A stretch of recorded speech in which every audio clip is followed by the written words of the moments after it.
শেখ হাসিনা রোপণ করে গেছে, এই বীজ বৃক্ষ এখন এখান থেকে ফল হতে থাকবে এবং সেই ফল আমাদের বিষাক্ত করতে থাকবে। এটা তো শেখ হাসিনার পক্ষ থেকে এই জাতির জন্য একটা বিশাল উপহার আমি মনে করি। মানে কতদিন যে আমাদের ভোগাবে এটা একমাত্র আল্লাহ জানে। তো উনি এটা করে দিয়ে গেছে। এখন এর মাঝখান থেকে তারপরেও আমেরিকা যদি এই সুযোগ এই জিনিসটা অনুদানটা দিয়েও থাকে, তারপরে আমি বলবো এই ট্রাম্প গভর্নমেন্ট আসার পর আমেরিকার সঙ্গে আমাদের সম্পর্কের মানে দৃশ্যমান কোন অগ্রগতি হয়েছে বলে আমার কাছে এখন পর্যন্ত মনে হয় না।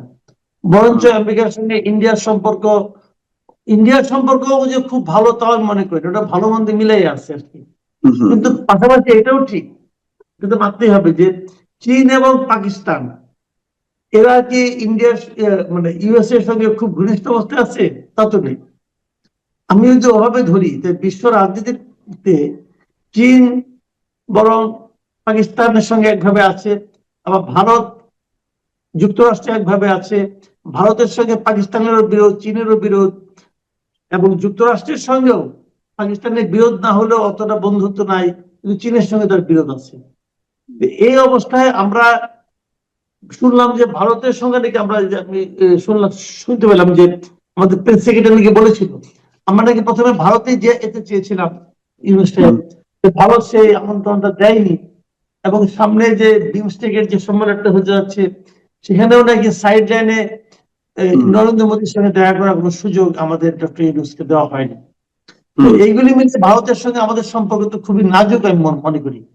গত কয়েক বছরের মধ্যে পরিষ্কার হয়ে গেল যে একেবারে যেখানে সাইড লাইনের বৈঠকের জন্য কখনো আনুষ্ঠানিক চিঠি দেয় না, যেখানে বাংলাদেশ চিঠি দিল, পরে তারা আনুষ্ঠানিকভাবে বললো যে না, উনি শুধুমাত্র একটাই বৈঠক হবে নরেন্দ্র মোদীর সঙ্গে, চীনের প্রধানমন্ত্রীর আনুষ্ঠানিক বৈঠক হবে একটা, আর কোনো বৈঠক হবে না।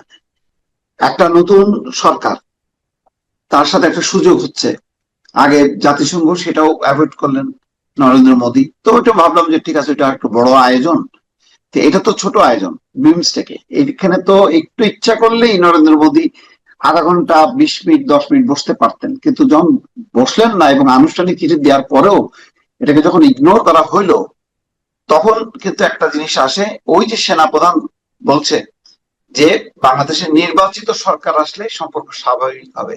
তার মানে ইউনূস সরকারকে তারা দৃশ্যত মেনে নিচ্ছে না, সেই ইঙ্গিতটাই মানে পাওয়া গেল। এবং এতে মনে হলো যে বাংলাদেশের আন্তরিকতা থাকা সত্ত্বেও ভারত এই ক্ষেত্রে আন্তরিক না। কি মনে হয়? একদম সত্য কথা। আমরা আমরা আন্তরিকতা একদিকে দেখাচ্ছি, দেখেন কতগুলি জিনিস, কিন্তু মানে প্রথমত প্রশ্ন হলো ভারতের সঙ্গে আমরা সম্পর্ক মানে ইজি করতে চাই কিনা, এটা হলো একটা প্রশ্ন।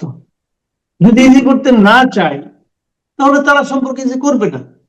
এখন আমরা ইজি করতে মনে করেন মুখে মুখে চাই, সরকারের পক্ষ থেকে চাই, কিন্তু পুরো দেশে আপনারা একটা এনভায়রনমেন্ট ক্রিয়েট করেন, আমাদের রাজনৈতিক দলগুলোকে নানাভাবে প্ররোচনার দানকারী ব্যক্তিগণ যে সারাক্ষণ বলতে থাকেন যে ভারত আমাদের শত্রু রাষ্ট্র, ভারত আমাদের শত্রু রাষ্ট্র, তাহলে সেক্ষেত্রে ভারতের দিক থেকে আগ্রহ থাকাটাও তো স্বাভাবিক না। বুঝতে হবে। আবার ভারতের ভূমিকাও কিন্তু আমি মনে করি যে খুব একটা যে আমাদের প্রতি ইতিবাচক, সেটাও কিন্তু আমার কাছে মনে হয় না। কারণ গত 24শে জানুয়ারি যে নির্বাচনটা, সেই নির্বাচনে হাসিনার জন্য তারা কিন্তু মানে সমস্ত বাংলাদেশের মানুষের সঙ্গে তারা কিন্তু এক ধরনের বৈরী আচরণ করেছে। এদেশে নির্বাচন যে ভালো হচ্ছে না, এদেশে যে একতরফা নির্বাচন হচ্ছে, এটা দেশের সমস্ত মানুষ বলা সত্ত্বেও তারা কিন্তু এক কথা বলে পাঠ দিয়েছে যে এটা হলো বাংলাদেশের অভ্যন্তরীণ বিষয়। বাংলাদেশের অভ্যন্তরীণ বিষয় হয়, তাহলে এখন তারা কেন বাংলাদেশের বিষয়টা নিয়ে এত উদ্বিগ্ন হয়ে যাচ্ছে? এখন অন্তর্ভুক্তমূলক তারা নির্বাচন প্রত্যাশা করে, এখন অন্তর্ভুক্তমূলক এই শব্দটা, তখন তো এই শব্দটাও ইউজ করেনি তারা। কাজে ভারতেরও যে খুব ভালো ভূমিকা আমাদের প্রতি, এটাও কিন্তু মনে করার কোনো কারণ নাই। এই যে এগুলো হচ্ছে দ্বিপাক্ষিক। আর এদেশের মানুষের মধ্যে, আপনি নিজেও তো দেশে থাকেন, দেখেন, ঘোরাফেরা করেন, জানেন, আমাদের সাধারণ মানুষের মধ্যে কিন্তু এন্টি ভারত মানে সেন্টিমেন্টটা খুব প্রবল। এখন এই এন্টি ভারত সেন্টিমেন্ট প্রবল হওয়ার পিছনে কি কারণ, কেন কারণ, এগুলো নিয়ে আপনি সারাদিন আলোচনা করতে পারেন, কোনো সমস্যা নাই, কিন্তু তাতে কিন্তু বাস্তবতা পাল্টাবে না। বাস্তবতা এটাই যে আমাদের এখানে মানুষ ভারতকে, ভারতের আচরণকে, ভারত সরকারকে পছন্দ করে না। আবার এখানে একটা ডাইলেমা আছে, আরেকটা জিনিস আছে। দেখেন, ভারত আমাদের এখন মানে কোনো ভিসাও দিচ্ছে না, পর্যটন ভিসাও দিচ্ছে না। কিন্তু আজকে ভিসা গুলো যারা ভারতে যত বদনাম করে, তারা দেখুন কালকে সে ভিসার জন্য লাইন দিছে, এবং তারা ভারতে বেড়াতে যেতে চায়, ভারতের নানা সূচনাতায় যাওয়ার আগ্রহ আছে। হতে পারে এটা ভৌগোলিক কারণ, যে ভারত আমাদের একমাত্র নিকটতম প্রতিবেশী, কম খরচে ভারতে যাওয়া যায়, এটা হতে পারে, আমি অস্বীকার করি না। কিন্তু এই বাস্তবতাটাও তো আমাদের জন্য মানতে হবে যে আসলে ভারতে আমাদের প্রায় বলতে গেলে একমাত্র প্রতিবেশী, আর কোনো প্রতিবেশী নেই, চারদিকে ভারত আমাদের। না, এই যে এখানে আমরা বেড়াইতে যাইতে পারতাম মিয়ানমারে, কিন্তু এরা তো যে গৃহযুদ্ধ, এটা তো মানে বেড়াইতে যাওয়া মানে ওই বর্ডার দিয়ে মানে একটা প্রাণ হারানোর উপক্রম। গৃহযুদ্ধ আছে, আবার ভূমিকম্প তো হয় ইদানিং। ভূমিকম্পটা বাদ দেন, এটা ভোপালেও হয়েছে ভারতে, সেটা বাদ দেন। কিন্তু আপনি বোঝেন যে যদি আমাদের একটা ল্যান্ড বর্ডার থাকতো, ওই বর্ডার দিয়ে মিয়ানমারের যে অবস্থা, আপনি Right, right. কোনো পর্যটক যাবে ওই পাশ দিয়ে? না, ওখানে তো ওদিকে যাওয়া যাবেই না, আর মিয়ানমারের মতো তো আগ্রহ নাই। তো সব মিলিয়ে আমি যেটা বলি আর কি, যে আমাদেরও কিছু ঝামেলা আছে, ওদেরও ঝামেলা আছে। ওরাও সব সময় চায়, ওরা তো বাংলাদেশে কখনো কতটা সমান পর্যায়ে ভাবে, এটা নিয়েও তো আমার সন্দেহ আছে। তাদের মধ্যে একটা বড় ভাই সুলভ আচরণ, এবং এদেশে তারা একজন ভৃত্য থাকবে, তারা এই ধরনের চিন্তাই বেশি করে বলে আমার ধারণা। কাজেই সেই দেখেন, চিন্তা তারা একটা আইনও পাস করলো, ওই ট্রাম্পের যে অনুপ্রবেশকারীদেরকে ওইভাবেই তার যেভাবে ট্রাম্প পাঠাচ্ছে সেভাবে পাঠাবে, এবং বলতেছে মমতার কারণেই বাংলাদেশে অনুপ্রবেশকারী এবং রোহিঙ্গাদেরকে ঠেকানো যাচ্ছে না, তাদেরকে সমাদর করা হচ্ছে তাদের উপর। মানে বক্তব্যগুলি যখন নাকি দেয় বাংলাদেশের উদ্দেশ্যে, হ্যাঁ, এবং এটা তখন এত বেশি সাম্প্রদায়িক মনে হয়। এবং দেখেন আজকে ওই ওদের মার্কিন একটা সংস্থা বলছে যে তাদের এই সাম্প্রদায়িক দৃষ্টিভঙ্গি এবং বিদেশে ওই যে শিখ নেতাদেরকে যে টার্গেট করা হয়েছে, এই কারণে রয়ের উপরে তারা নিষেধাজ্ঞা দেওয়ার পর্যন্ত প্রস্তাব করছে। তাহলে তারা নিজেদের সংখ্যালঘু নিয়ে ব্যস্ত থাকে না, বাংলাদেশের বিষয়গুলো নিয়ে ব্যস্ত থাকে। না, আমরা এটা নিয়ে, আমি এটাই বলি, আমরা এটা নিয়ে ভারতের তীব্র সমালোচনা করতে পারি, ভারতের আচরণ নিয়ে আলোচনা করতে, সবই করতে পারি, কিন্তু বাট আমার কথা হলো কি, এগুলো করে আমার লাভটা কি হচ্ছে, আমি কি পাচ্ছি? সবচেয়ে বড় কথা হলো এন্ড অফ দ্য ডে আমার প্রাপ্তিটা কি? আমি কিন্তু তেমন কিছু পাচ্ছি না, আমি এটাই বলছি যে আমরা কিন্তু তেমন কিছু পাচ্ছি না এখান থেকে। তো মানে আবার দেখেন, আমি কতদিন ঠিক বুঝি না যে এই যে ঝগড়াঝাটি করে লাভটা কি। এখন যে জিনিসটা হচ্ছে, সেটার ব্যাপার না, এখন যে জিনিসটা হচ্ছে, ভারত যদি আমাদেরকে ওরকম স্পেস না দেয়, তাহলে আমরা তো চীনের কাছে যাবোই, এটা স্বাভাবিক। যাবো না? আমাদের তো কিছু প্রয়োজন আছে, এগুলি আছে। চীন থেকে দেখলাম এবার অনেক কিছু জিনিসপত্র ইম্পোর্ট করার জন্য, এক্সপোর্ট করার জন্য আমরা চীনের সঙ্গে একটা চুক্তির মধ্যে যাচ্ছি। তো এগুলো তো আমাদের জন্য মানে বাধ্যতামূলক। কিন্তু প্রশ্নটা হলো কি, এগুলি করার পর নেক্সট যখন আসবে, পরবর্তী সময় নতুন যে সরকার আসবে, তাদের উপরে কিন্তু একটা বিষয় চাপ পড়বে যে আমরা আসলে কোন দিকে যাচ্ছি, কোন চাপটা আমরা কতটুকু নিতে পারবো। কারণ ইউনিট সরকার তো দীর্ঘদিন থাকবেন না, ইউনিট সরকার কিন্তু স্থায়ী সরকার না। ইউনিট সরকার যখন চলে যাবেন, তখন যারা আসবে, তারা কি এই বর্তমানে এই পরিস্থিতিটা যেন যা আসবে, যে পরিস্থিতিটা, তার জন্য প্রস্তুত আছে কিনা, এটাও কিন্তু একটা ভেবে দেখতে হবে আর কি, এটাই। তো মানে আপনার কাছে আরেকটা আমি মানে রাজনৈতিক বিষয় নিয়ে আনি। দেখেন, একটা মুখোমুখি অবস্থা কিন্তু তৈরি হচ্ছে, যেখানে এনসিপি বলতেছে যে সামনের যে নির্বাচন হবে সেই নির্বাচন গণপরিষদ নির্বাচন হইতে হবে। আবার বলতেছে যে বড় পার্টিগুলো মনে করছে যে এত শহীদ মানে শুধু একটা নির্বাচনের জন্য পরের সরকার যে সংস্কার প্রক্রিয়া চলমান রাখবে তার কোনো নিশ্চয়তা নেই। আমির খসরু বলতেছে সরি, এটা আপনাদের দায়িত্ব নয়, অর্থাৎ অন্তর্বর্তী সরকারের উদ্দেশ্যে বলতেছে যে সংস্কারের এটা আপনাদের দায়িত্ব না। আর নাহিদ ইসলামরা বলতেছে যে সংস্কার প্রক্রিয়া যদি এখন বাস্তবায়ন না হয়, তাহলে পরের সরকার এটা চলমান রাখবে, এর কোনো নিশ্চয়তা নেই। এইরকম আপনি আপনি যে ন্যূনতম যে একটা উপনীত হবেন, একটা ঘোষণাপত্র না কি জন্য করবেন, করার পর তারপরে এই হবে, এটার আপনি স্কোপটা দেখেন কোনো?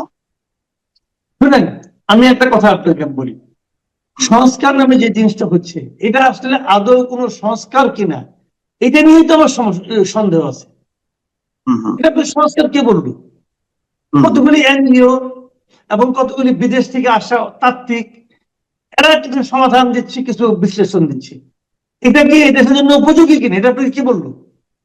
আমি তো মনে করি না আমাদের জন্য উপযোগী না। আমাদের এখানে আলী রিয়াজ সাহেবের নেতৃত্বে যেটা হচ্ছে, আলী রিয়াজ তো আমাদের নাগরিক, সাথে আমেরিকান নাগরিক ভাই। একটা আমেরিকান নাগরিক এসে আমাদের এনে সংস্কার করে দেবো, এটা মানবো? আমি মানি না এটা।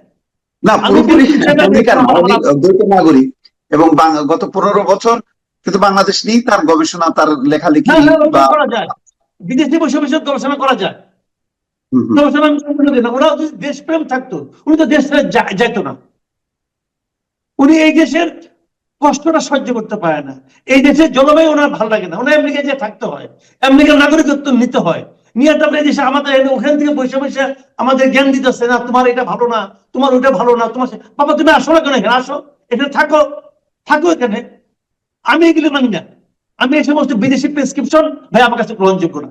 এই মনির হায়দার, এই কামাল আহমেদ, এই আলী রিয়াজ, এদেরকে আনার মাধ্যমে ডক্টর ইউনূস প্রমাণ করছে যে জাতি হিসেবে আমরা দরিদ্র, বিদেশ থেকে আমাদের ভাড়া করে নিয়ে আসতে হয়।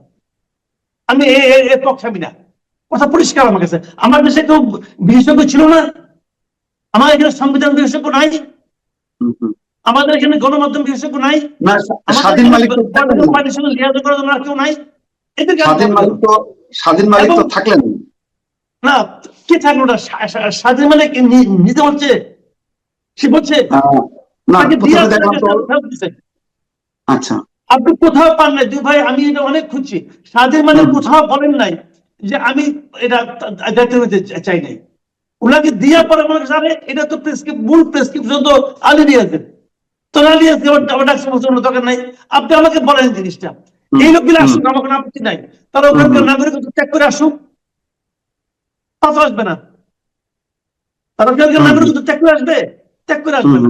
তারা এখানে আনার মাধ্যমে আমি মনে করি ডক্টর ইউনূস এই লোকগুলিকে এখানে নিয়ে আসা পুরো জাতিটাকে অপমান করছে, আমি মনে করি। এই লোকগুলো আমাদের কেউ না, এই লোকগুলো হলো শীতের পাখি। আমার শীতের পাখি দরকার নাই, আমার দেশে কাকি ভালো। আমার ওই শীতের ওই যে আপনার আসে নিয়ে খাওয়া দাওয়া করে আবার চলে যাবো, ওই পাখি আমার লাগবে না। কাজে তারা যেটা করতেছে, পলিটিক্যাল পার্টিগুলো আলটিমেটলি এটা গ্রহণ করবে না। আপনি দেখেন অলরেডি শুরু, আমি এটা শুরু থেকে বলছি, এটা গ্রহণ করবে না। অলরেডি সেই আওয়াজ হয়েছে যে এখন তারা বলতেছে যে সংস্কার প্রস্তাবক না কেন, এটা ইমপ্লিমেন্ট করবে নির্বাচিত পার্লামেন্ট। এটা হবে না তো ভাই, আর এগুলি খুব ভালো কিছু হয়েছে। এইটাই দাঁড়াচ্ছে যে এই সংস্কার নিয়ে ঐক্যমত্য আমি তো দেখতেছি যে প্রতিনিয়ত যেভাবে বলতেছে যে বিচার সংস্কার প্রক্রিয়া আগে নিষিদ্ধ করতে হবে, নানান ইস্যু আসতেছে, কিন্তু এই মানে ডিফারেন্স অফ ওপিনিয়নের কারণে আমি দেখতেছি না যে এটা কবে নাগাদ এক জায়গায় আসবে আর বলবে যে ঠিক আছে আমরা এখন ঐক্যমত্য হয়েছি, আপনি এবার নির্বাচন ডিক্লেয়ার করেন। এরকম অবস্থায় আসাটা কিন্তু খুব কঠিন হয়ে যাচ্ছে দিনকে দিন। আমি মনে করি সংস্কার বিষয়টা আসলে আনাই হয়েছে এই কারণে যে নির্বাচনটাকে প্রলম্বিত করার একটা অজুহাত তৈরি করার জন্য। এটার মাধ্যমে নির্বাচনটাকে ঝুলাই দেওয়া হচ্ছে, কারণ এটা এমন একটা সমস্যা, এমন একটা বিষয় যাতে নাকি সবাইকে ঐক্যমত্য হতে হবে, সবাই একমত হবে না। এবং যখন সবাই একমত না হবে তখন এটা এইভাবে চলতে থাকবে এবং এটা ঝুলবে, এক একজন এক এক কথা বলবে। আগের গভর্নমেন্ট আমাদের দেখেন নাই, একটা মূলা ঝুলাই দিয়েছিল উন্নয়ন, কিছু বললেই